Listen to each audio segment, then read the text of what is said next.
Praise the lord. Good morning అండి. ఈ రోజు దేవుని పరిశుద్ధ వాక్యము యోబు గ్రంథము 33వ అధ్యాయం 26 నుండి 28 వచనాలు చదువుతున్నాను.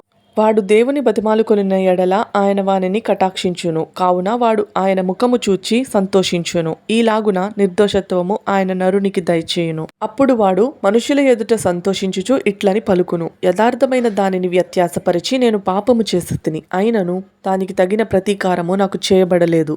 కూపములోనికి దిగిపోకుండా నా ప్రాణమును ఆయన విమోచించియున్నాడు. నా జీవము వెలుగును చూస్తున్నది. ఆమేన్. ఇక్కడ వాడు అనే పదం ఒకరిని ఉద్దేశించింది కాదు, మనుషులందరికీ వర్తిస్తుంది. మనం పాపం చేసి నరకం అనే కూపంలోనికి దిగిపోయినప్పుడు, దేవుణ్ణి బతిమాలుకున్నప్పుడు ఆయన మన మీద కటాక్షం చూపిస్తానంటున్నారు. ఎంత బాగుంది కదా ఈ మాట.